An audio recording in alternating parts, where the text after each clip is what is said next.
वरिहन्ताणं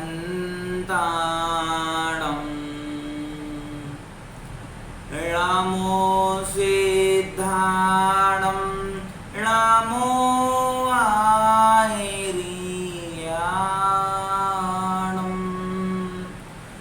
रामो वज्रायाणं रामो लोके शब्दसाहूढं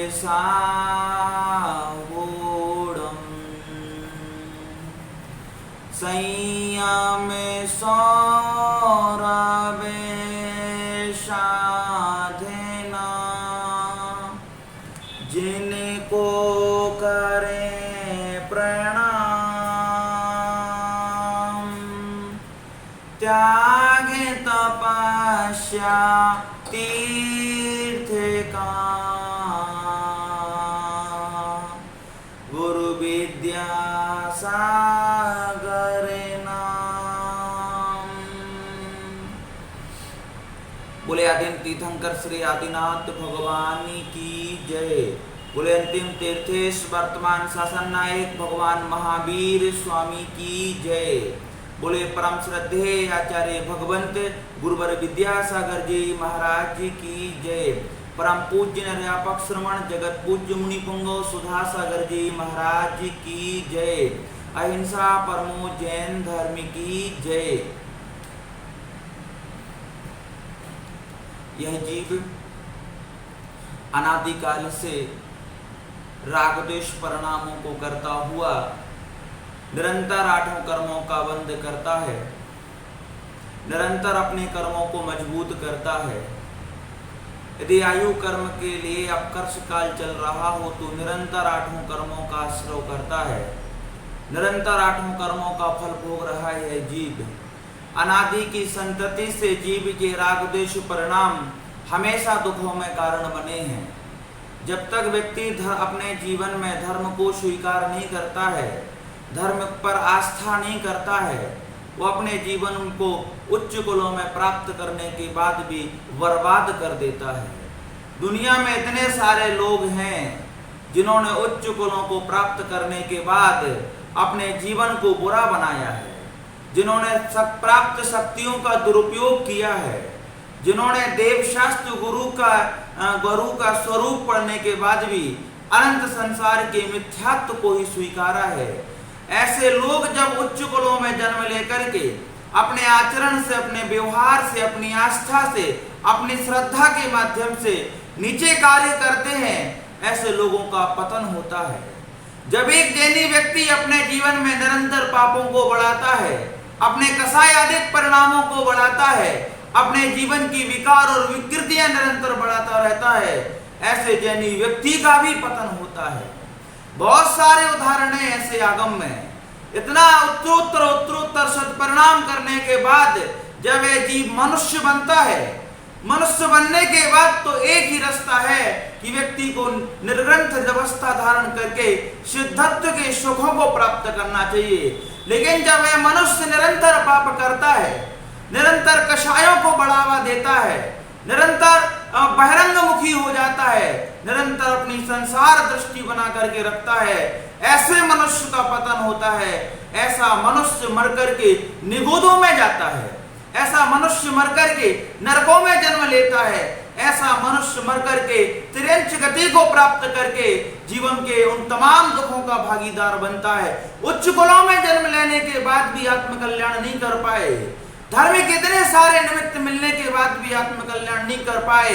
जिन जिन परिणामों से संसार बढ़ाया है, जिन जिन परिणामों से अपने जीवन में दुख पाए हैं, यदि वास्तव में सुखों को प्राप्त करना चाहते हो, मोक्ष को प्राप्त करना चाहते हो, उस पावन दशा अनंत पद को प्राप्त करना चाहते हो, उन एक एक परिणामों को त्यागना पड़ेगा, एक एक परिणामों को त्यागना पड़ेगा। जो जो भी पाप का बीज बोया है, उस पाप के फल को भोग करके उस पाप को खत्म करना पड़ेगा। जितना भी धर्म का अनादर किया है, उतना धर्म का सम्मान करना पड़ेगा। जितना भी विषयों में आसक्त रहे हैं, उतना ही विषयों से विरक्त रहना पड़ेगा। अन्यथा उच्च कुलों में जन्म लेने के बाद भी जो व्यक्ति नीचा कार्य करता है निश्चित रूप से वो निगोद और नरक जैसे निंदनीय पर्यायों को प्राप्त करता है। यह जीव काले अनंत निगोद मझार वीत्यो ये केंद्रीय तंधार, जीव अनंत कालों तक निगोद में रहता है और एक केंद्रीय पर्याय को धारण करके तमाम दुखों का भागीदार बनता है। ऐसे दुख एक श्वास में 8-10 बार, जन्म्यो मरियो भरियो दुख बार, निगोदिया जीव अनंत काल तक नरकों में रहता है। यही जीव जो पंचेंद्रिय बनने के बाद, मनुष्य बनने के बाद, उच्च कुलीन बनने के बाद, जैनी बनने के बाद निरंतर कषाय करता है, पाप करता है, अपने जीवन में अधर्म करता रहता है, ऐसा प्राणी जो धर्म से अभिमुख होकर के, जो धर्म को त्याग करके अधर्म और अन्याय के मार्ग पर जाता है, ऐसे ही प्राणी मर करके निगोद जाते हैं। कौन सा परिणाम होगा ऐसा? कौन से भाव होंगे ऐसे? कौन सी विकृतियां होंगी जीवन की ऐसी जिनके कारण से यह जीव निगोद जैसी निंदनीय पर्यायों को प्राप्त करता है? आचार्यों ने लिखा है, उच्च कुल में रह करके, उच्च पदवी को पा करके जो व्यक्ति जितने घिनौने और निंदनीय कार्य करता है, ऐसा व्यक्ति उत्कृष्ट लेस्या के कारण से, उत्कृष्ट जो शुभ लेस्या है उसके कारण से, अशुभ परिणामों के कारण से, अधर्म भाव के कारण से, अपने अत्याचारों के कारण से निगोद जैसी पर्यायों को प्राप्त करता है। काल अनंत, 1-2 वर्ष निगोद में नहीं व्यतीत करना है, 1-2 दिन व्यतीत नहीं करना है। निगोद का परिवेश अलग है महानुभाव। वहां ऐसे भौतिक संसाधन नहीं है, वहां ऐसे परिवारजन नहीं है, वहां ऐसे दुखों से बचने के माध्यम और उपाय नहीं है। निगोद में तो प्रति समय पीड़ाएं हैं, प्रति समय तकलीफ है। काल अनंत निगोद मझार वीत्यो ये केंद्रीय तंधार, यह जीव पंचेंद्रिय बनने के बाद भी जीवन में सुखों को प्राप्त नहीं कर पा रहा है, दुखों से नहीं बच पा रहा है। लेकिन जब यह जीव निगोद में जाएगा, अनंत काल तक ये दुखों को भोगेगा। कैसे सहेंगे इन परिणामों के फल हम? उच्च कुलों में जन्म लेने के बाद भी, उच्च पर्यायों में जन्म लेने के बाद भी क्या नहीं मिला आपको? आदर्श गुरु मिला है, आदर्श धर्म मिला है, आदर्श भगवान मिला है। ऐसा आदर्श भगवान, ऐसा आदर्श गुरु, ऐसा आदर्श धर्म पाने के बाद भी हम अपने जीवन में परिवर्तन नहीं ला पा रहे हैं। उन परिणामों को समझना पड़ेगा जो परिणाम हमारे राग द्वेष को बढ़ा रहे हैं। मनुष्य बनने के बाद, इन राग द्वेष परिणाम करने के बाद जब यह जीव निगोद जैसे निंदनीय पर्यायों को प्राप्त करता है तो निश्चित रूप से यहाँ पर उस व्यक्ति को पछतावा होता होगा। उच्च कुलों को पाया, अच्छे भगवान को पाया, उसके बाद भी हमने मोक्ष मार्ग नहीं समझ पाए, उसके बाद भी हम संसार को नहीं त्याग पाए, इतने सन्निकट होने के बाद भी हम संसार से पार नहीं हो पाए। इन निगोद के दुखों को निरंतर भोगते जा रहे हैं। इसलिए बहुत अच्छे से निर्णय करना पड़ेगा कि अनंत काल तक निगोद में कैसे रहेंगे, कैसे हम एक इंद्रिय बनकर के रहेंगे। हमारे पास न रसना इंद्रिय होगी, न घ्राण इंद्रिय होगी, न चक्षु इंद्रिय होगी, न कर्ण इंद्रिय, न मन, न आत्मकल्याण का भाव, कुछ भी नहीं होगा। बस जन्म लेंगे और मरते रहेंगे, जन्म लेंगे और मरते रहेंगे। ये निगोदिया जीव एक श्वास में 18 बार जन्म लेते हैं, 18 बार मरण को भी प्राप्त होते हैं। जन्म्यो मरियो भयो दुख बार, और ये जन्म और मरण सहज नहीं होते महानुभाव।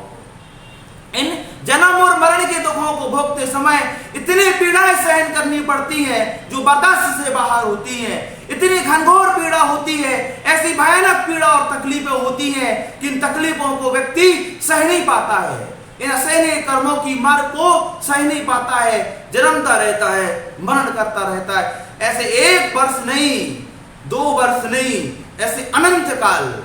आज निर्णय करना है, कहीं ऐसा तो नहीं है कि हमारे परिणाम भी हमें निगोद में लेकर के जा रहे हैं, क्योंकि हम उच्च कुलीन हैं, उच्च देव शास्त्र गुरु हैं हमारे।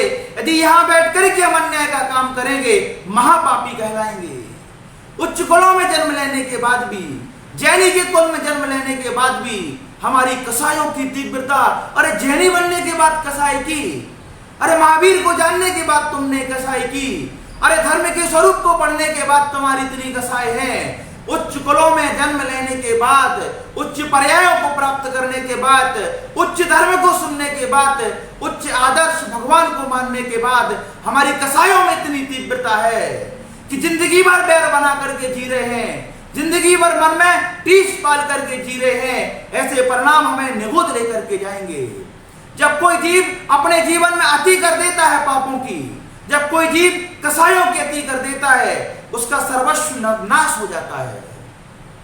रावण ने उच्च कुल में जन्म लेकर के नीचे कार्य किए, जिन जिन परिणामों के कारण से उसने नीचे काम किए हैं, उन सारे परिणामों का फल उसे भोगना पड़ेगा। इन सारे परिणामों के कारण से ही आज उसकी दुर्दशा हो रही है। इसलिए बहुत अच्छे से निर्णय करना है।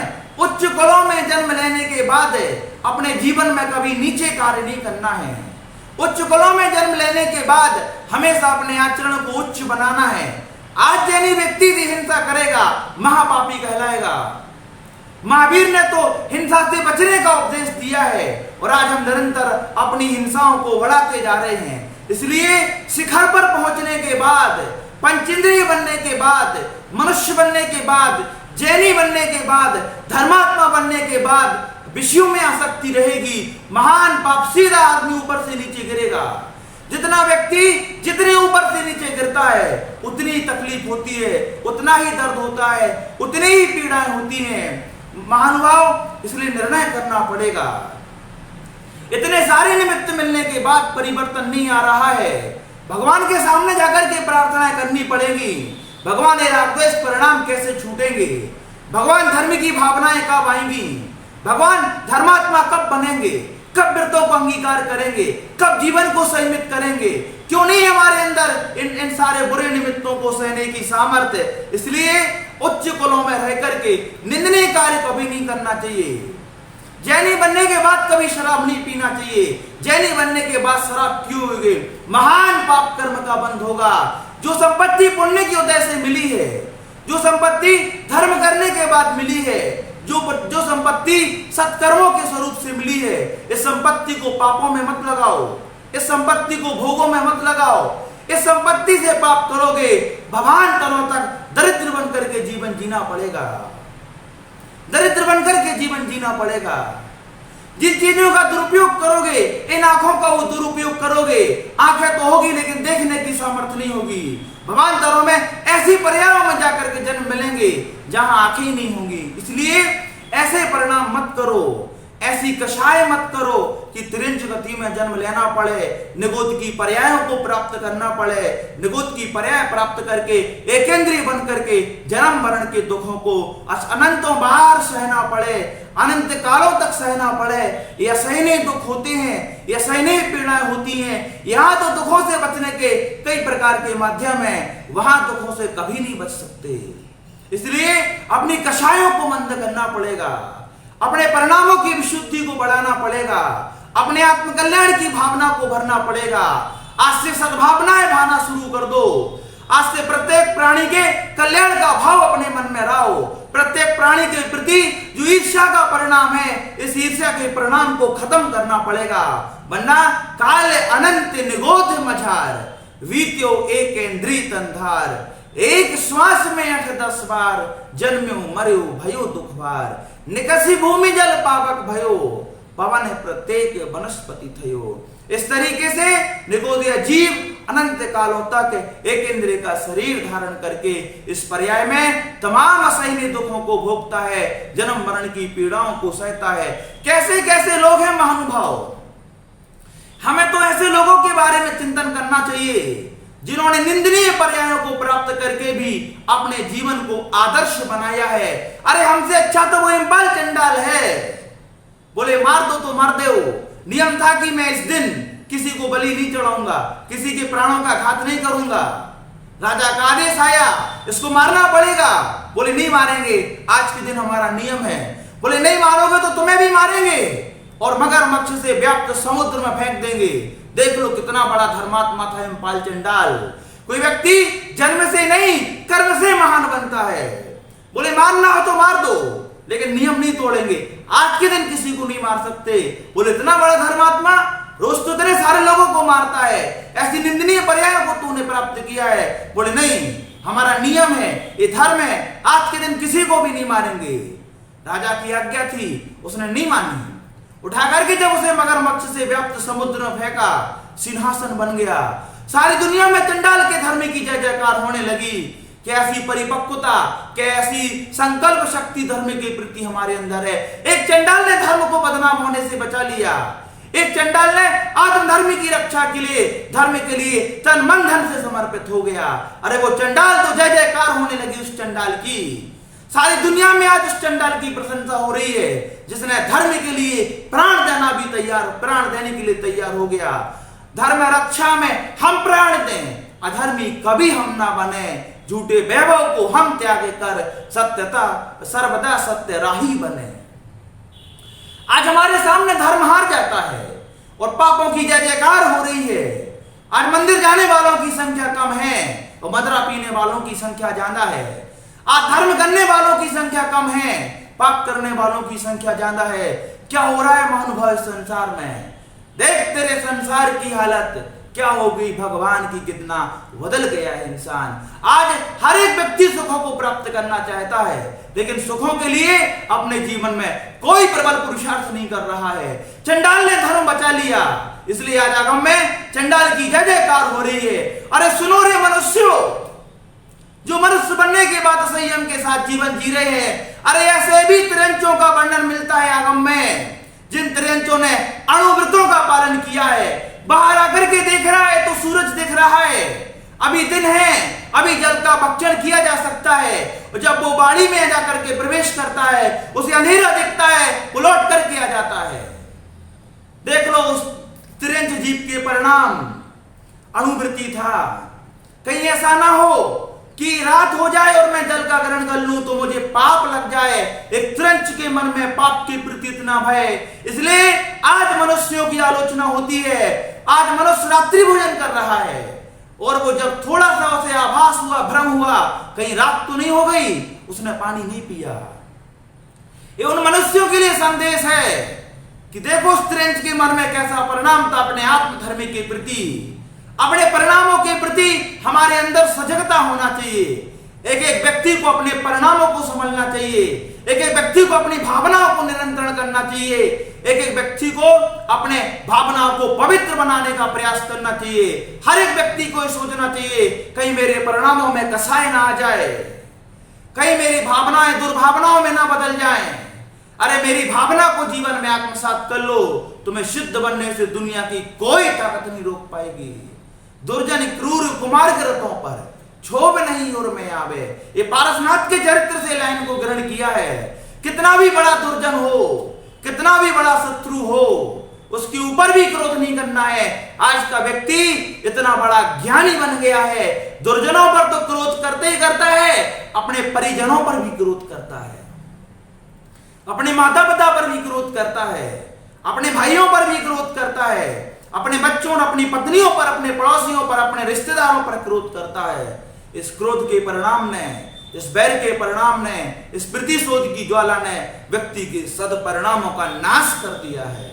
कहां से लाओगे वो परिणाम जहां सिद्ध बनने की भावना जागृत होगी?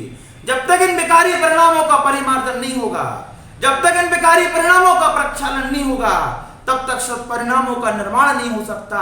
उस चंडाल की दुनिया में जय जयकार हो गई जिसने धर्म की रक्षा के लिए प्राणों को देना स्वीकार कर लिया, लेकिन नियम और व्रतों को नहीं तोड़ा। कैसी सामर्थ हम जैनी में है? कौन हर जैनी का कुलाचार है रात्रि भोजन त्यागना, हर जैनी का कुलाचार है पानी छान करके पीना, हर जैनी का कुलाचार है रोज भगवान का दर्शन करना। बोलो इन तीन चीजों को छोड़ रहे हैं हम की पा रहे हैं? इन तीन चीजों का कितना पालन कर पा रहे हैं? हर जैनी को, हर महावीर के भक्त को, हर धर्मात्मा को एक संदेश है, कैसे भी परिस्थितियां बने, प्राण देना पड़े तो दे देना, लेकिन धर्म मत झुकने देना। धर्म नहीं हारना चाहिए। आज धर्म हार रहा है और पाप की जय जयकार हो रही है। रात में नहीं खाना धर्म है। जब जब भी हम रात में खाते हैं, जब जब भी हम रात में खिलाते हैं, समझ लेना आज धर्म हार गया, आज महावीर हार गया, आज हमारे धार्मिक सारे गुरु हार गए, आज पाप जीत गया, जीत गया आज का पाप है। महावीर ने पूरी जिंदगी भर उपदेश दिया कि प्राणी मात्र के प्रति कल्याण की भावना रखो, प्रत्येक प्राणी का कल्याण करना चाहते हो तो रात्रि भोजन त्यागना पड़ेगा। और आज जब जब भी हम रात्रि भोजन करते हैं, सुनो रात्रि भोजन करने वालों, जब जब भी रात्रि भोजन करते हैं समझ लेना मेरे पाप की जय जयकार हो रही है। मेरा पुण्य, मेरा आत्मधर्म, मेरे तीर्थंकर हार गए, मेरा धर्म हार गया है। आज एक एक व्यक्ति धर्म को डुबा रहा है, धर्म को लज्जित कर रहा है, धर्म को कलंकित कर रहा है। ये जीवन कहीं अभिशाप ना बन जाए हमारे लिए, ये पाप बहुत बड़ा अभिशाप बन करके हमारे ऊपर। बोले जैनी बनने के बाद कुलाचार का पालन नहीं किया, किस बेस पर आपको जैनी बनाए? जब ये पर्याय पूरी होगी, जब ये आयु पूर्ण होगी और बात आएगी कि पुनः जैनी बनना है, तो हिसाब किताब पूछा जाएगा। बोलो जैनी के जो कर्तव्य थे उनको पाला कि नहीं पाला? बोले नहीं पाला, फिर काहे को जैनी बनाए आपको? जो लोग जैन कुलों में रह करके अच्छा आचरण नहीं कर रहे हैं, संयम के साथ जीवन नहीं जी रहे हैं, सच्चे देव शास्त्र गुरु की आराधना नहीं कर रहे हैं, जो परिणामों को निर्मल बनाने का प्रयास नहीं कर रहे हैं, जो धर्म से निरंतर दूर होते जा रहे हैं, ऐसे एक एक प्राणी को चुन चुन करके मनुष्य खंड में जन्म मिलेगा। ना भगवान मिलेंगे, ना धर्म मिलेगा, ना गुरु मिलेंगे, ना कोई उपदेश मिलेगा, केवल अनंत संसार के दुख ही मिलेंगे। फिर नहीं मांगने पर भगवान मिलेगा, खोजने पर भगवान नहीं मिलेगा।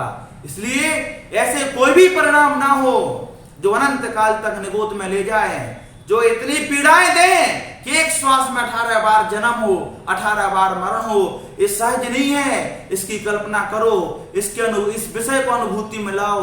कैसी पीड़ा होती होगी एक समय में, एक श्वास में 18 बार जन्म की पीड़ाएं, 18 बार मरण की पीड़ाएं, कैसे सहता होगा जीव? क्या विशेषण दिया है? जन्म्यो मरियो भरियो दुख भार।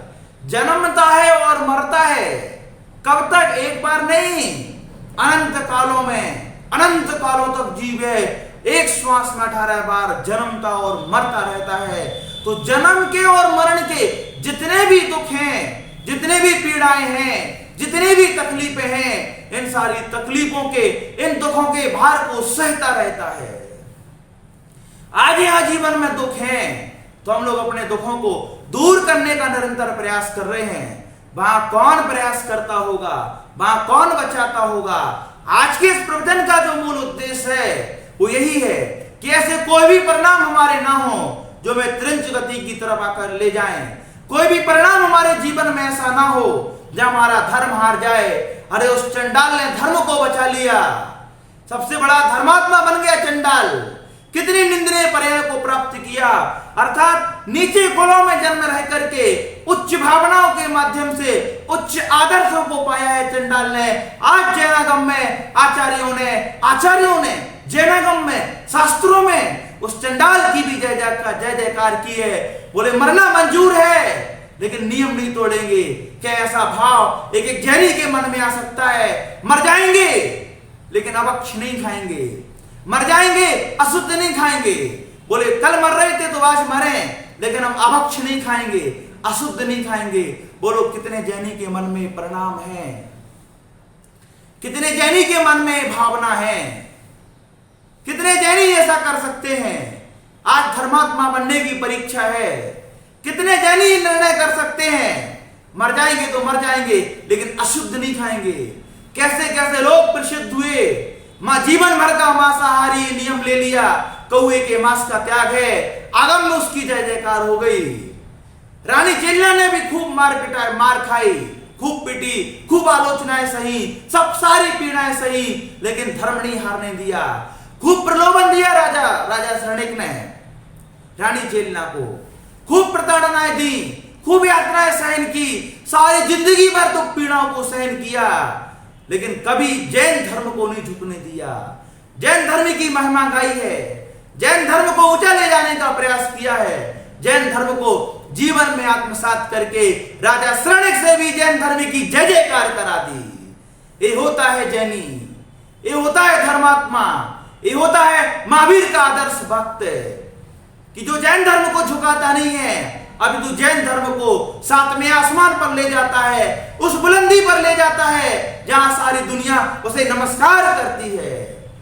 वास्तविक धर्मात्मा तो रानी चेलना है। इतनी यातनाओं को सहने के बाद, इतनी पीड़ाओं को सहने के बाद जैन धर्म को नहीं झुकने दिया। निरंतर जीवन के अंतिम सांस तक जैन धर्म पर अडिग रही। इतनी बड़ी प्रभावना हुई उनकी उस अडिगता के कारण से कि राजा शरणिक स्वयं जैन धर्म की जय जयकार करने लगे। बोलो, मानतुंग महाराज ने कारागृह में घुस जाने के बाद भी कभी जैन धर्म को नहीं हारने दिया। मंत्रों के माध्यम से ऐसा अतिशय हुआ, ऐसा चमत्कार हुआ, जब बेड़ियां टूटी, दरवाजे खुले, महाराज निकल करके बाहर आए। सारी दुनिया में जैन धर्म की, रत्नत्रय की, संयम की, त्याग की, तपस्या की, साधना की चारों दिशाओं में बड़ी बुलंदी के साथ जय जयकार होने लगी। धर्मात्मा तो वो होता है जो धर्म के लिए अपने आचरण को परिपक्व बनाता है। सीता ने भी धर्म नहीं झुकने दिया। खूब रावण ने लंका का वैभव दिखाया, खूब हीरे मोती दिखाए, खूब बाहुबल दिखाया, खूब धमकियां दी, सब कुछ किया, जितने भी प्रलोभन हो सकते थे। रावण जैसा बड़ा आदमी भी सीता को प्रभावित नहीं कर पाया। उन्होंने चारित्र धर्म की रक्षा के लिए रावण को हर समय ललकारती रही। आज उनकी चारित्र की प्रशंसा दुनिया में हो रही है। उन्हें सतियों की श्रेणी में उनका नाम आता है। जब अग्निकुंड में उनकी परीक्षा ली, सारे पापी हार गए जो उन पर लालछन लगा रहे थे, और सीता के पवित्र चारित्र की जय जयकार होने लगी। वही घटना अंजना के साथ भी हुई। क्या क्या नहीं कहा गया अंजना के बारे में, कैसी कैसी बातें बनी अंजना के बारे में। पापियों ने कितना हाहाकार मचाया, लेकिन कभी धर्म को नहीं झुकने दिया, कभी धर्म नहीं हारा। बोलो, ऐसा धर्मात्मा बन पाएंगे क्या? होगी क्या हमारे माध्यम से भी धर्म की जय जयकार? होगी क्या हमारे माध्यम से धर्म की प्रभावना? अरे जब जैनी व्यक्ति सड़कों पे खड़े होकर के खाता पीता है, वहां महावीर कलंकित होता है, वहां धर्म कलंकित होता है, वहां समाज कलंकित होती है। आज ये बात बुलंदी से नहीं बोल पाते हैं कि जैनी शराब नहीं पीता, नहीं बोल पाते इस बात को बुलंदी से कि जैनी कभी शराब नहीं पीता है। क्यों? क्योंकि जैनियों में भी शराब पीने की आदत आ गई है। जब जब ही जैनी व्यक्ति पाप करेगा, तब तक धर्म कलंकित होगा, तब तक परिवार कलंकित होगा, तब तक भगवान कलंकित होगा। अरे सुन लो, ऐसा कोई भी कार्य मत करो जिसके कारण से हमारा धर्म कलंकित हो जाए, हमारे माँ बाप कलंकित हो जाए, हमारा परिवार कलंकित हो जाए, हमारी समाज कलंकित हो जाए। ये सारी विकृतियां, ये सारी भावनाएं, ये सारी कषायों की तीव्रता, ये क्रूरता परिणामों की जीव को निगोद में जाकर के छोड़ती है। क्या लिखा? तिल तुस मात्र भी परिग्रह रखने वाला। सूत्र पावड़ी की गाथा नंबर 18 में आचार्य कुंद देव ने कहा है कि तिल तुस मात्र भी परिग्रह रखने वाला साधु भी निगोद जाता है। क्यों भैया? हम गृहस्थ तो कितना सारा परिग्रह रख रहे हैं, फिर भी हम लोगों को निगोद जाने की बात नहीं की। बोले दिगंबर साधु तिल तुस मात्र भी परिग्रह अपने पास रखते हैं, है ना? तिल तुस मात्र भी परिग्रह के प्रति अभिरुचि रखते हैं। तो ऐसे साधुओं को निगोद का रास्ता दिखाया है आचार्य पूज्य कुंद महाराज ने। बोलो, क्योंकि उच्च कुलों में रहने के बाद भी जब कभी साधु महाराज परिग्रह के पूर्ण रूप से त्यागी हैं, इसके बाद ही परिग्रह रखते हैं, रत्नत्रय कलंकित होता है, मुनि धर्म कलंकित होता है, धर्म की अप्रभावना होती है। ऐसे ही जब जैनी कभी शराब पीता है, जैनी जब कभी रात में खाता है, जैनी जब कभी होटलों में खाता है, जैनी जब कभी अशुद्ध और अपवित्र चीजों का भक्षण करता है, ऐसे ही कर्म का बंध होता है। इन तीव्र परिणामों के कारण से, इन कषाय परिणामों के कारण से जीव ऐसी निंदनीय पर्यायों में जाकर के जन्म लेता है जहां अनंत काल तक निगोद में रहना पड़ता है, जहां एक श्वास में 18 बार जन्म और मरण की पीड़ाओं को सहना पड़ता है, और ऐसे दुखों के भार को सहना पड़ता है कि दुखों की मार से जीव का मरण हो जाता है। निरंतर तड़पता रहता है, निरंतर छटपटाता रहता है। वहां कोई मन की शांति के लिए ना कोई धर्मोपदेश होता है, ना साधुओं का दर्शन होता है, ना भगवान का दर्शन, अभिषेक, पूजा पाठ करने का अवसर मिलता है। क्या हमारे कषायों की क्रूरता जब जीव के परिणाम कृष्ण लेस्या रूप होते हैं, जब उत्कृष्ट अशुभ लेस्या जीव की होती है, वो निरंतर कषायादिक परिणाम करता है।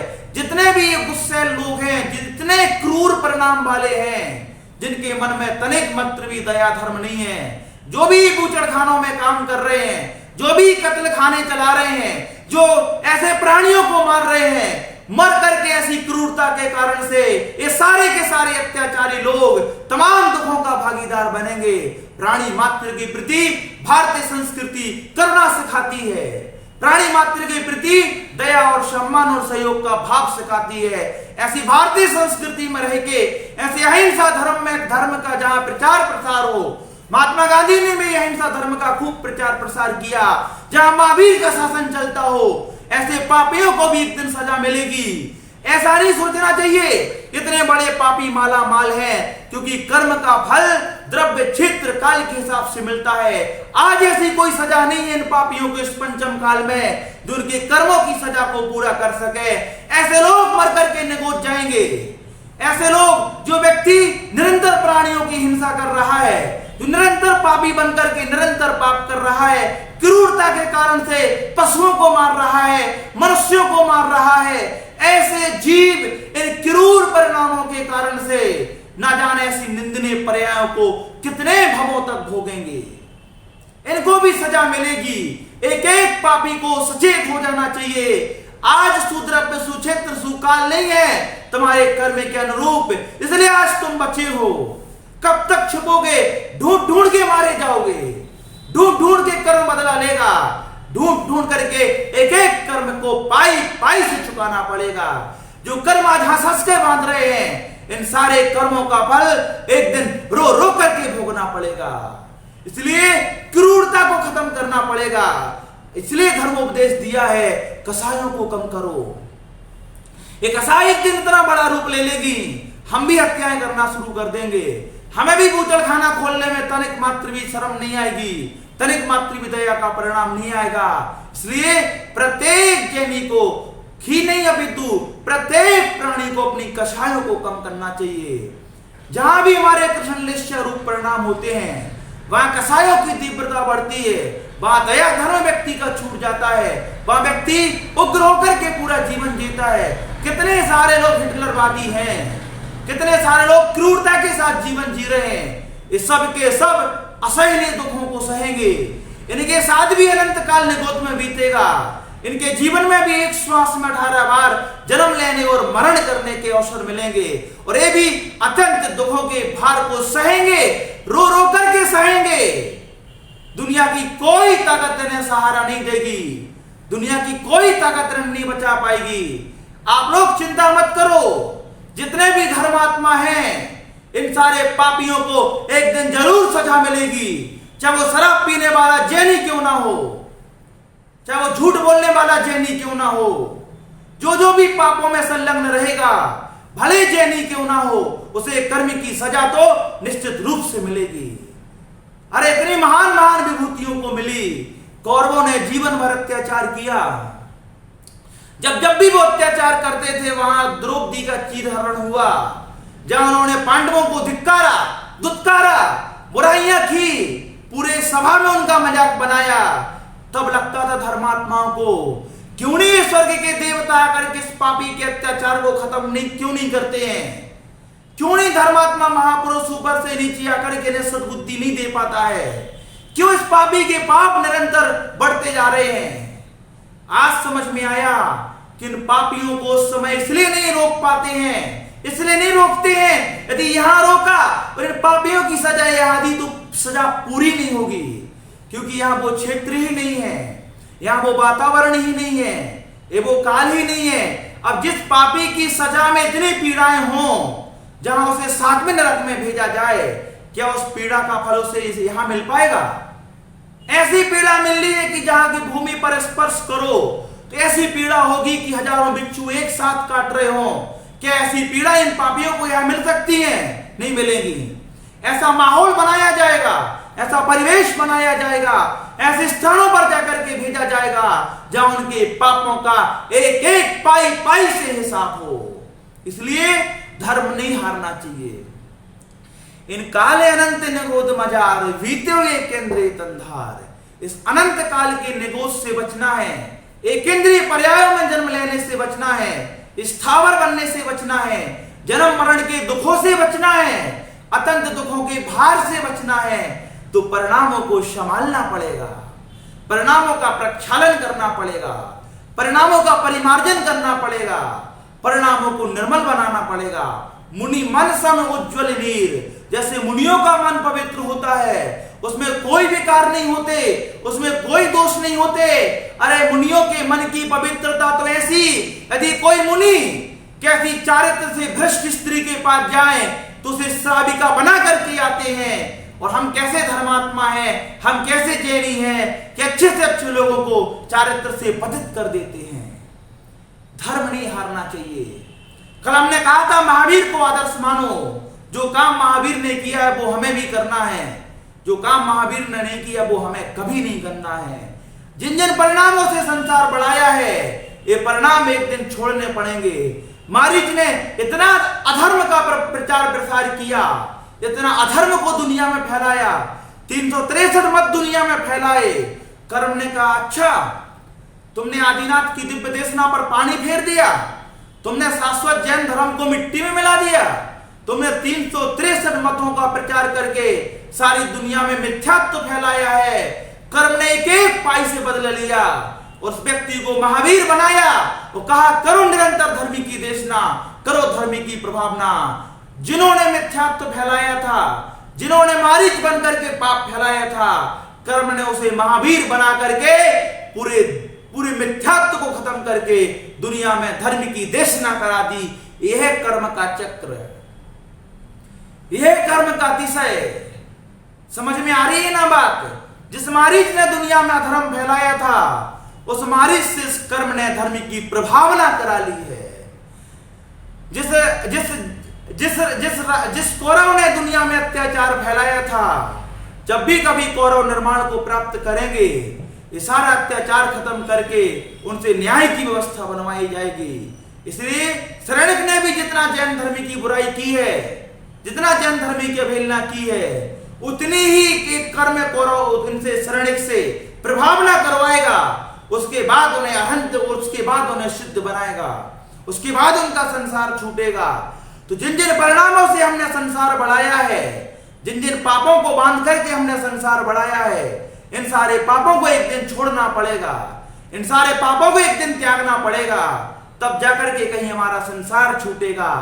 आज के प्रवचन का मुख्य बिंदु यही है, यदि निंदनीय पर्यायों के से बचना है, यदि निगोद जाने से बचना है, तो मन वचन काय को पवित्र बनाना पड़ेगा। कथनी और करनी में एकता लानी पड़ेगी, अंदर की कुटिल वृत्ति को खत्म करना पड़ेगा, मायाचारी रूप प्रवृत्ति को खत्म करना पड़ेगा, देव शास्त्र गुरु का सम्मान करना पड़ेगा, परिणामों को निर्मल करना पड़ेगा। नहीं तो उच्च कुलों पर आसीन होकर के यदि हम निंदनीय काम करेंगे, नीचे काम करेंगे, तो दुनिया की कोई भी ताकत हमें बचा नहीं पाएगी, दुनिया की कोई भी ताकत हमें निगोद जाने से नहीं रोक पाएगी। इसलिए प्रत्येक जैनी को यह संदेश है, जितना भी जीवन बाकी है, इस जीवन में धर्म की प्रभावना करो, धर्म का सम्मान करो, धर्म को जन जन तक पहुंचाओ। एक बार महाराज जी ने कहा था, सुधा सागर जी महाराज जी ने, प्रत्येक जैनी ने, जो भी जैनी हैं, जिन्होंने महावीर के कुल में जन्म लिया है, जो महावीर का नाम रोशन करना चाहते हैं, जो जिन साधन की प्रभावना करना चाहते हैं, वो अपने आचरण से, वो अपनी वाणी से, वो अपने व्यवहार से, वो अपनी क्रियाओं से हर व्यक्ति को जैनी बनाएं। एक जैनी को तो स्वयं तो जैनी बने ही रहना है और दूसरे को भी जैनी बनाना है। ये एक एक जैनी का उद्देश्य होना चाहिए। लेकिन दूसरों को जैनी बनाने की बात तो दूर, हमारा स्वयं का जैनत्व खत्म हो रहा है। अरे महावीर के भक्तों, तो महावीर की छवि हमारी दृष्टि में होना चाहिए। महावीर के अनुयायी हो तो महावीर जैसी करुणा होना चाहिए। महावीर के अनुयायी हो तो पापों से बच करके आत्म कल्याण के मार्ग में लगना चाहिए। ये विचार, ये परिणाम, ये सोच, ये भावनाएं यदि हमारी सही दिशा में नहीं हुई, निश्चित रूप से संसार के दुखों से कोई नहीं बचा पाएगा। यही समझ में आया कि क्यों जीव निगोद जाता है, जैनी बनने के बाद निगोद में, मनुष्य बनने के बाद निगोद में बहुत छोटी सी बात है। अरे यहाँ तो कुंद कुंद देव ने सूत्र पाहुड़ में मुनि महाराज मुनि बनने के बाद भी, बोलो बोलो, मुनि बनने के बाद भी तिलतुस मात्र परिग्रह रखने वाला जीव को, नरक को निगोदगामी कहा है। ऐसे महाराज भी निगोद जाते हैं सूत्र पाहुड़ में। गाथा नंबर 18 में कुंद कुंद देव ने घोषणा की है। आपने यदि उच्च कुल पाया है तो आपको अपने कुल की गरिमा बनानी पड़ेगी, कुल के अनुरूप आचरण करना पड़ेगा, अप्रभावना से बचना पड़ेगा। देख लो महानुभाव, एक ज्ञानी व्यक्ति की दुनिया में निंदा हो रही है। वो शास्त्रों में आचार्य महाराज ने उस तिरंज जीव की जय जयकार की है। एक मेंढक भगवान की भक्ति के भाव से एक फूल लेकर के जा रहा था, हाथी के पैर के नीचे जाकर के मर जाता है, उसकी भक्ति को प्रसिद्ध कर दिया।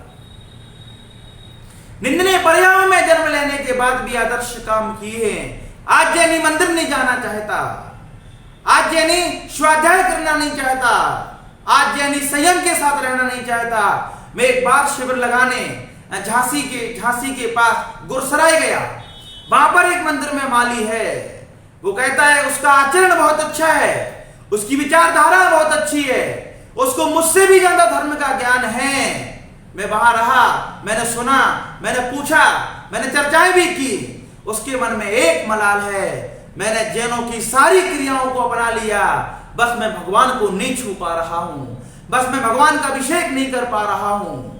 उसके मन में एक ही भाव है कि मैं 25, 30, 40 सालों से भगवान तुम्हारी सेवा कर रहा हूं, मेरी जिंदगी की अंतिम सांस भी आपके चरणों में निकलेगी।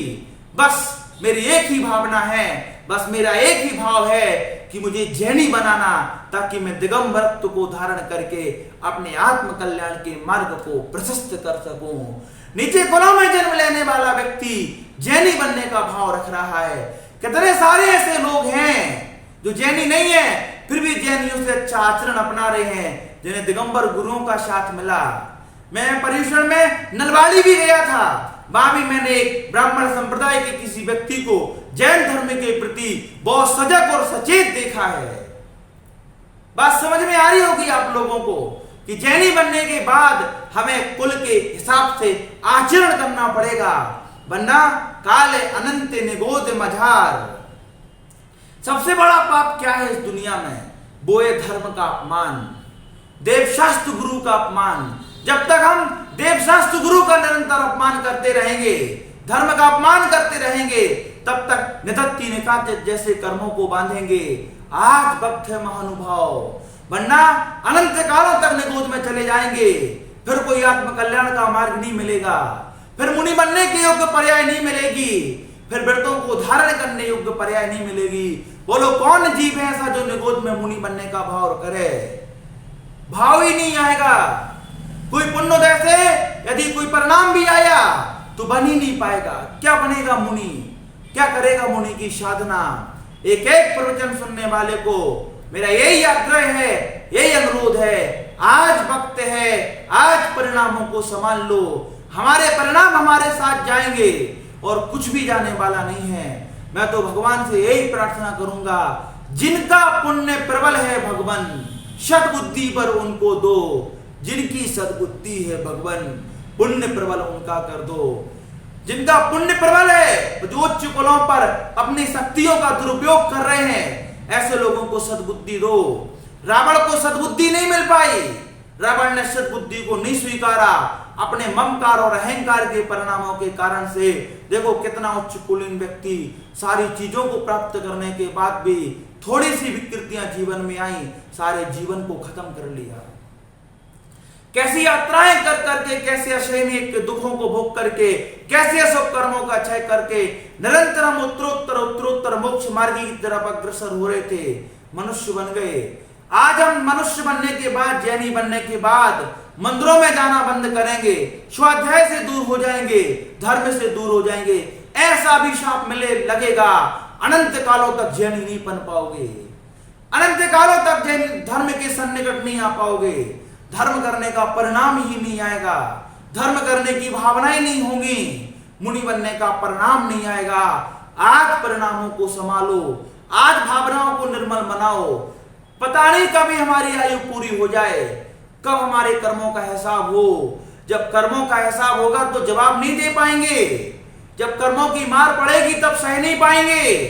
आज वक्त है परिणामों को संभालने का, आज वक्त है कसायों का उपशम करने का, आज वक्त है हमारे पास धर्मात्मा बनने का। ऐसे पुण्य का संचय करो जो आत्म कल्याण में साधक बने। अपना शुभ उपयोग निरंतर बढ़ाओ, अपने मन वचन काय को शुभ रखो, अपनी अशुभ लेस्याओं को त्यागो, शुभ लेस्या रूप जो परिणाम है इनको त्यागो। रुच्य कुल में जन्म लेकर के कभी भी निंदनीय कार्य मत करो, अथवा निंदनीय कार्य करने जो भी किए हैं प्रत्येक कार्य के प्रति पश्चाताप का भाव रखो, तब जाकर के हम कहीं पावन बन पाएंगे। ये जिनेंद्र देव के पास जो शक्तियां हैं, इन शक्तियों का हमें भी प्रतिफल मिल सकता है। आज से हमें अपना पूरा जीवन देव शास्त्र गुरु के चरणों में समर्पित करना है। एक एक ज्ञानी को ये ध्यान रखना है कि मेरे कारण से मेरा धर्म कलंकित ना हो, मेरे परिणामों के कारण से मेरी पर्याय कलंकित ना हो। जब एक ज्ञानी व्यक्ति कसाय परिणाम करता है तो उसका धर्म कलंकित होता है, उसकी पर्याय कलंकित होती है, उसका समाज कलंकित होता है। बोलो, एक ज्ञानी व्यक्ति कहीं जाकर के कोई पाप कराए, अखबारों में पूरी समाज की बदनामी होती है। जैन समाज में घटी ऐसी घटनाएं, इस तरीके से हेडलाइन बनती है।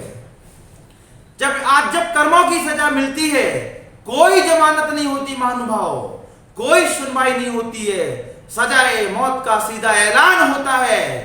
जब आयु बनती है, यहाँ की बुद्धिमान आयु पूर्ण हुई तो बद्धमान आयु जब प्रारंभ होती है, अशुभ कर्मों की मार के कारण से व्यक्ति सीधा निगोद में मिलता है। कोई उपाय नहीं है वहां पर इन दुखों से बचने का। आज जीवन को अच्छा बनाओ। एक एक ज्ञानी से कहना है, जीवन में धर्म करो या ना करो, कहीं आप प्रभावना मत करो, कहीं महावीर का नाम बदनाम मत करो। अरे महावीर का नाम रोशन करने का दायित्व मिला है। ऐसा आचरण अपने जीवन में बनाओ कि तुम्हें देख करके दूसरे के मन में भी जैनी बनने का भाव आ जाए। बहुत अच्छा विषय यहां पर खुल रहा है। ऐसी मुनि साधना निभाओ, ऐसे मुनि धर्म का पालन करो कि तुम्हारे इस मुनि की साधना को देख करके लोगों के मन में मुनि बनने का भाव आ जाए। आचार्य विद्यासागर जी महाराज, हमारे दिगंबर आचार्य, देखो कुंद महाराज को देख करके कितने सारे लोगों के मन में मुनि बनने का भाव आया। ये मुनि परंपरा आज तक निरंतर अक्षुण्ण प्रभायमान है। समुद्रभद्र की आस्था को देख करके कितनों के मन में देव शास्त्र गुरु के प्रति सम्मान का भाव आया, उनके प्रति आस्था हुई। अरे राम का चारित्र पढ़ने के बाद किसके मन में राम जैसा बनने का भाव आया। एक एक जैनी को ऐसा जीवन जीना चाहिए कि जितने भी विजातीय लोग हैं सबके मन में जैनी बनने का परिणाम आ जाए, जैनी बनने का भाव आ जाए। अरे ऐसे भगवान का दर्शन करो कि तुम्हें दर्शन करते देख लोगों के मन में दर्शन का भाव आ जाए। अरे इतनी तीर्थ यात्राएं करो कि तुम्हारी तीर्थ यात्राओं की गौरव गाथा सुन करके लोगों के मन में तीर्थों का भाव आ जाए। मैंने एक अपने मित्र से सुना कि जब भी उसे अवसर मिलता है वो संवेश कर चला जाता है, वंदना करता है। जब मैंने सारी बातें सुनी मेरे मन में भी परिणाम जागृत हुए। मैं भी कोशिश करता हूं कि साल में 2-3 बार जब भी मौका मिले संवेश शिखर की वंदना करो, उस पावन भूमि की प्रेरणाओं से अपने जीवन को अच्छा बनाओ, जहां अनंत लोगों ने, जहां इतने सारे लोगों ने, असंख्यात लोगों ने, कितने कितने करोड़ों अरबों खरबों मुनिराजों ने अपनी आत्मा का कल्याण किया है। ये पवित्र भूमि है, ये पावन भूमि है। अपने जीवन में ऐसे सत्य कर्म करो कि तुम्हें देख करके दूसरे के मन में भी वो परिणाम जागृत हो जाए। और ऐसे ही एक आसन करो, तुम्हारी चर्या को देख करके दूसरा भी एक आसन करने का भाव बना ले। अरे ऐसे धर्म की प्रभावना करो कि तुम्हारी प्रभावना देख करके सारी दुनिया तुमसे प्रभावित हो जाए। आज आचार्य श्री ने जो गौशालाओं का उपक्रम समाज के सामने लाए हैं, आज समाज का एक एक सृष्टि गौशालाओं बनाने की तरफ अग्रसर हो गया। कोई भी धर्म का काम करो, इतनी ईमानदारी से करो, इतनी श्रद्धा के साथ करो, इतना सजग और समर्पित होकर के करो कि दुनिया तुमसे प्रभावित हो जाए। बोलो, कितने जैनी ऐसे हैं जो पानी छान करके पिएंगे दुनिया के सामने और भी लोग पानी छानना सीख जाएंगे। कितने सारे लोग ऐसे हैं, हम लोग कहीं जाते हैं पानी छान करके भरते हैं अपनी बोतल में, अपने बर्तन में, अपनी कैन में, लोग दूर से पहचान जाते हैं आप जैनी हो। जब हमारे सामने कोई रात में खाता है और हम कहते हैं हम रात में नहीं खाते, अरे अच्छा आप जैनी हो। जैनी लोग सूर्य डूबने से पहले भोजन कर लेते हैं। यहाँ महावीर की जय जयकार होती है। अरे जैनी हो, महावीर के भक्त हो, महावीर के आराधक हो, इसलिए तुम रात में नहीं खाते हो। जब भी तुमसे कोई कहे शराब पी लो, नहीं मैं शराब नहीं पीता, क्योंकि हमारे धर्म में से व्यसन बताया है। अरे ऐसे प्रभाव ना करो कि तुम्हें देख करके लोग धर्म से जुड़े, ऐसा आचरण मत करो कि तुम्हें देख करके लोगों का जीवन भी अधर्म में लग जाए। इतना परिपक्व बनो अपनी साधना में, इतना परिपक्व बनो। राजा वो यशोधर मुनिराज ने ऐसे जैन धर्म निभाया, ऐसी घोर साधना की कि राजा श्रेणिक भी उनके धर्म से, उनकी साधना से, उनके प्रभाव से प्रभावित हो गया। वो अतिशय पारसनाथ ने दिखाया, कमठ भी उनसे प्रभावित हो गया। अरे वही अतिशय राम ने दिखाया अपने जीवन में कि पापियों के गढ़ से भी एक विभीषण बनकर के सामने आया। एक विभीषण भी राम से प्रभावित हो गया। जो भी देखा, जहां जहां भी गए, वैष्णव धर्म के अनुसार टीवी पर जब रामायण आती है लोग बड़ी रुचि से देखते हैं। उसमें बहुत सारे घटनाक्रम हमें बहुत सारी नैतिक शिक्षाएं देते हैं। नैतिक शिक्षा की दृष्टि से तो बहुत कुछ हम उस रामायण से सीख सकते हैं। जहां जहां भी राम अयोध्या छोड़ करके वनवास की तरफ प्रवेश किए, चाहे वो ऋषि मुनि हो, चाहे वो गुरु माताएं हो, चाहे वो नगर के भील हो, कोई भी हो, अरे मनुष्यों की बात तो छोड़ो, पशु और तिरंजीवी उनके आचरण से, उनकी भावनाओं से, उनके व्यवहार से, उनकी दृष्टि से प्रभावित होने से नहीं बचे। एक एक जैनी को, एक एक धर्मात्मा को ऐसा ही जीवन जीना चाहिए, तब जाकर के तुम्हारी साधना से, तुम्हारे व्यवहार से, तुम्हारी वृत्तियों से, तुम्हारे आचरण से सारी दुनिया प्रभावित हो जाए, सारी दुनिया प्रभावित हो जाए। अरे दान देने की ऐसी प्रेरणा दो। आचार्य के मार्वल जब दान देते हैं, अशोक जी पाटनी जब दान देते हैं, और भी दानदाता पूरे भारत में हैं जो जैन समाज के गौरव हैं, जो जैन समाज की अमूल्य निधि हैं, जिन्होंने अपना धन भोग विलासों में लगाने के बजाय धर्म के आयतनों में लगाया है, तीर्थों का संरक्षण कराया है, तीर्थों का निर्माण कराया है। ऐसे धर्मात्माओं के प्रति हमारे मन में आदर होना चाहिए। ये निश्चित रूप से हमें दान देने की प्रेरणा देते हैं। समाज में भी बहुत सारे लोग ऐसे होते हैं जो सबसे पहले दान देते हैं। उनको दान देते हुए देख करके और भी लोग प्रभावित हो जाते हैं, वो भी दान देने लगते हैं। समाज में कुछ ऐसे भी लोग हैं जो पूजा पाठ आदि करने आते हैं, उनको देख करके और भी लोग प्रभावित होकर के पूजा पाठ करने लगते हैं। अरे धर्म के प्रति ऐसी तत्परता हो कि तुम्हारे आचरण को देख करके, तुम्हारी एकाग्रता को देख करके, तुम्हारे समर्पण को देख करके सारी दुनिया तुमसे प्रभावित हो जाए। बेनाडा जी के बारे में मैं आपको बताऊं, 25 वर्षों तक उन्होंने श्रमण संस्कृति संस्थान के लिए तन मन धन से अपना जीवन समर्पित कर दिया। आज उनके समर्पण को हम लोग देखते हैं, आज उनके समर्पण के बारे में हम लोग चिंतन करते हैं। सारा व्यापार छोड़ करके, सारे जीवन के सुखों को छोड़ करके हम जैसे अनगढ़ पत्थों के लिए उन्होंने एक मूर्ति का रूप दिया है। ये बेनाडा जी का पूरी समाज के लिए बहुत बड़ा उपकार है। आज उनके समर्पण को देख करके हम लोगों के मन में संस्थान की सेवा करने का परिणाम जागृत होता है। उन्होंने वो तरह से दिखाया है अपने समर्पण से कि आज एक एक श्रमण संस्कृति का विद्वान संस्थान के लिए जीवन देने तैयार है, धर्म की प्रभावना के लिए जीवन देने तैयार है। ये सारी की सारी चीजें, ये सारी की सारी प्रेरणाएं हम लोगों को बेनाडा जी से मिली हैं, जिन्होंने व्यापार छोड़ करके, बहुत बड़े उद्योगपति थे वो तो, अपना घर परिवार छोड़ करके श्रमण संस्कृति संस्थान संगनेर में आए, तो एक एक बच्चे को धर्म की शिक्षा दी, एक एक बच्चे के लिए धर्म के संस्कार दिए। आज वो हमारे बीच में नहीं है, लेकिन स्मृतियों में सदैव बने रहेंगे, सदैव अमर रहेंगे। उनका समर्पण मिलके पत्थर की बाती हम सब लोगों को तन मन धन से समर्पित होने के लिए निरंतर प्रेरणा का स्रोत बना रहेगा। प्रभावित करो अपने आचरण से, प्रभावित करो। कितने सारे माता पिता हैं जो अपने आचरण से बच्चों को ईमान की शिक्षा देते हैं। कितने सारे महापुरुष हैं जिन्होंने अपने व्यवहार से, अपने जीवन से आचरण की शिक्षा दी।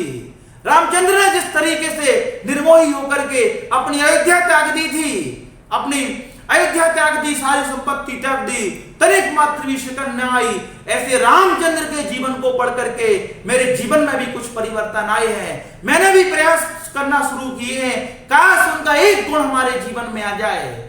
हम उनसे इतने प्रभावित हुए कि मैंने भी पिताजी से कहा, निश्चिंत रहना आप, जिंदगी में कभी हम दोनों भाई वसीयत के लिए, संपत्ति के लिए, धन दौलत के लिए झगड़ा नहीं करेंगे, बैरी नहीं बनेंगे, दुश्मन नहीं बनेंगे।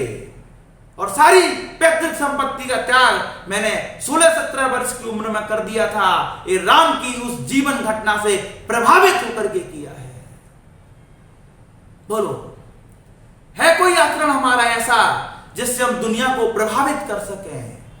है कोई जीवन शैली हमारी ऐसी जिससे हम लोगों को प्रभावित कर सकें, जिसके कारण से लोगों के जीवन में अतिशय आ सके? इसलिए एक एक धर्मात्मा को ऐसा धर्म करना चाहिए जिससे सारी दुनिया प्रभावित हो जाए। धर्मराज युधिष्ठिर ने क्या सत्य धर्म की स्थापना की, आज उनके सत्य धर्म की सारी दुनिया में जय जयकार होती है। आज इतने सारे सत्यवादी हैं जिन्होंने युधिष्ठिर को आदर्श माना है। कितने सारे ऐसे लोग हैं जो महात्मा गांधी के पद चिन्हों पर चलते हैं। मैं नैतिक जीवन की बात कर रहा हूं, मैं मौलिक जीवन की बात कर रहा हूं। कितने सारे लोग हैं जिन्होंने आदर्श पुरुषों को, महापुरुषों को आदर्श बना करके उनके पद चिन्हों पर चलने का प्रयास किया है। कितने सारे साधक ऐसे हैं जो आचार्य विद्यासागर जी की साधना से प्रभावित होकर के उस साधना के मर्म को समझ करके उस साधना के आसपास पहुंचना चाहते हैं। बोलो बोलो, तीर्थंकरों ने मुनि धर्म का पालन करके जो आदर्श हमारे सामने लाए हैं। बोलो, आज कितने सारे दिगंबर साधु हैं जो उपसर्गों को सह रहे हैं। ऐसे उपसर्ग सहने की प्रेरणा यशोधर महाराज से मिली है। ऐसी प्रेरणा हम सब लोगों को गजकुमार मुनि से मिली है। ऐसी प्रेरणा उन मुनिराजों से मिली है, 700 मुनिराजों से जिनके ऊपर उपसर्ग हुए। आज उपसर्ग करने की क्षमता, आज परिसरों को जीतने की क्षमता जो महाराजों के पास है, ये पूर्वाचार्यों की देन है। उन्होंने अपने आचरण से दुनिया को प्रभावित किया है। उन्होंने अपनी जीवन शैली से दुनिया को प्रभावित किया है। उन्होंने महीनों महीनों के उपवास करके आज महाराजों को उपवास करने की प्रेरणा दी है। शास्त्रों में तो लिखा है, शास्त्रों से उतना प्रभावित नहीं हुए जितना प्रत्यक्ष रूप से देख करके हम दुनिया से प्रभावित हो जाते हैं। आज जो लोग मंदिर बनाते हैं, मूर्तियां बिठालते हैं, भामंडल, छत्र, चमर आदि चढ़ाते हैं, ये उत्कृष्ट धर्म के कार्य हैं। इनको देख करके कितनों के मन में परिणाम आता है कि मैं भी मंदिर बनाऊंगा, मैं भी मूर्तियां विराजमान करूंगा। एक एक ज्ञानी से मेरा कहना है, अपनी समाज के लिए, अपने राष्ट्र के लिए, अपने देश के लिए, अपने परिवार के लिए एक ऐसा संदेश देकर के जाना जो भवांतरों तक, सदियों सदियों तक तुम्हें याद कर सके। आप भी अपनी संपदाओं का सदुपयोग करके एक भव्य मंदिर का निर्माण करना, एक भव्य जिन प्रतिमा विराजमान करना, एक भव्य सिंहासन, भामंडल, छत्र, चमर, जो भी तुम्हारी हैसियत हो, जो भी तुम्हारी सामर्थ हो, ऐसे काम करना जिसको देख करके दुनिया प्रभावित हो जाए। जब बोलियां लगती हैं पंच कल्याणकों में, जब मंदिरों में बोलियां लगती हैं, एक व्यक्ति दान बोलता है, दूसरा तुरंत देने तैयार हो जाता है। उसको देख करके तीसरा प्रभावित हो जाता है। उसको देख करके 4, 5, 6, 8, 10, 15, 20, 50, 100 लोगों की लाइन लग जाती है। प्रभाव ना करो। यदि अनंत कालों के दुखों से बचना है, निगोद में जाने से बचना है, कसायों को कम करना पड़ेगा, परिणामों की विशुद्धि बढ़ानी पड़ेगी। जब तक परिणामों की विशुद्धि नहीं बढ़ेगी तब तक हमारा उपादान प्रशस्त नहीं होगा। जब तक उपादान प्रशस्त नहीं होगा तब तक ये निमित्त हमारे लिए कोई चमत्कार नहीं कर पाएंगे। इन निमित्तों का कोई अतिशय हमारे जीवन में नहीं होगा। इसलिए एक एक व्यक्ति से हमारा सिर्फ यही कहना है कि जैन कुल में जन्म लेकर के, उच्च कुल में जन्म लेकर के, उच्च कार्यों के माध्यम से जैन धर्म को जन जन तक पहुंचाना है। जैन धर्म और महावीर की सारी दुनिया में प्रभावना करनी है। सारी दुनिया को शाकाहारी बनाओ, सारी दुनिया को अहिंसा के मार्ग पर लाओ, सारी दुनिया को पाप के त्यागने का उपदेश दो। सारी दुनिया को महावीर की शिक्षा के माध्यम से प्रशिक्षित करो। पूरा राष्ट्र, पूरा धर्म, पूरा संप्रदाय महावीर का अनुयायी बने। अरे महावीर का जहां नाम सुनाई दे वहां श्रद्धा, भक्ति, समर्पण के साथ वो नतमस्तक हो जाए। हर जैनी को आचरण में परिपक्वता लानी पड़ेगी। आज जैनी का आचरण सुधर जाए, आज जैनी की दृष्टि और विचारधारा सुधर जाए, आज जैनी का व्यवहार सुधर जाए, ना जाने कितने सारे विजातीय लोग ऐसे हैं जो जैनी बनना शुरू कर देंगे। अरे जैनी ही जैनत्व का पालन नहीं कर पा रहा है। समझ में आ रहा है ना? जिंदा हो तो जिंदा दिखना भी जरूरी है। जैनी हो तो जैनी के लक्षण भी दिखना जरूरी है। महावीर के वंशज हो, वो करुणा, वो दया, वो अहिंसा, वो परोपकार, वो सहयोग की भावना होना चाहिए। परस्परोपग्रो जीवा नाम, आपस में एक दूसरे जीवों का उपकार करना चाहिए, एक दूसरे का सहयोग करना चाहिए, एक दूसरों के जीवन में सुखों को देने का प्रयास करना चाहिए। आज सुख तो नहीं हम दे पा रहे हैं, ना जाने हमारे माध्यम से कितनों को दुख मिल रहा है। यदि अनंत कालों के निगोज से बचना है, अपनी अशुभ लेस्याओं को खत्म करना पड़ेगा, अपने परिणामों की क्रूरता को, तीव्र कषाय को खत्म करना पड़ेगा। अच्छे कुलों में जन्म लेकर के, अच्छे वंश में जन्म लेकर के अच्छे काम करने पड़ेंगे। अर्थात यदि अच्छे कुलों में जन्म लेकर के अच्छे काम नहीं किए, निगोज जाने से कोई नहीं रोक पाएगा। इन तीव्र कषाय के रूप परिणाम को नहीं त्यागा, निगोज जाने से कोई नहीं बचा पाएगा। इन सारी अधर्म की प्रवृत्तियों को नहीं त्यागा, निगोद जाने से कोई नहीं बचा पाएगा। और जब यह जीव निगोद में जाएगा, निगोद की पीड़ाओं को सहन करेगा, दुनिया की कोई ताकत वहां हाथ लगाने नहीं आएगी। जब तक कर्म का उदय नहीं है, तब तक कर्म के स्वरूप को आप बदल सकते हो, लेकिन जब कर्म का उदय आ जाएगा तो अनंत काल तक मार खानी पड़ेगी, अनंत काल तक दुखों के भार को समझना पड़ेगा। आज के इस प्रवचन का सार इतना है, हर जैनी को अपने आचरण से दुनिया को इतना प्रभावित करना है कि सारी दुनिया एक दिन जैनी बन जाए। अपने आचरण से ऐसा जीवन जीना है कि सारी दुनिया भी जैनियों के आचरण को अपनाने लगे। तब जाकर के जिन शासन की प्रभावना होगी, तब जाकर के एक के हृदय में महावीर होगा, तब जाकर के एक व्यक्ति के मन में धर्म का परिणाम जागृत होगा। आज से एक जैनी को ऐसा जीवन जीना है कि आपका पड़ोसी यदि जैनी नहीं है तो वो भी जैनी बन जाए। सारी दुनिया को महावीर के गुणों से अवगत कराना है। ये जैन धर्म मात्र जैनियों का नहीं है, ये जैन धर्म उन तमाम लोगों का है जो महावीर की सत्ता को स्वीकारते हैं, जो महावीर को आदर्श मानते हैं। जो भी महावीर को मानेगा वो जैनी है। कोई जन्म से महान नहीं होता है, लोग कर्म से महान होते हैं। वरना राम और रावण की राशि एक है, दोनों के कर्म में, दोनों की गतियों में, दोनों के परिणाम में, दोनों की सोच में, दोनों की विचारधाराओं में, दोनों के आचरण में, दोनों के व्यवहार में जमीन आसमान का अंतर है।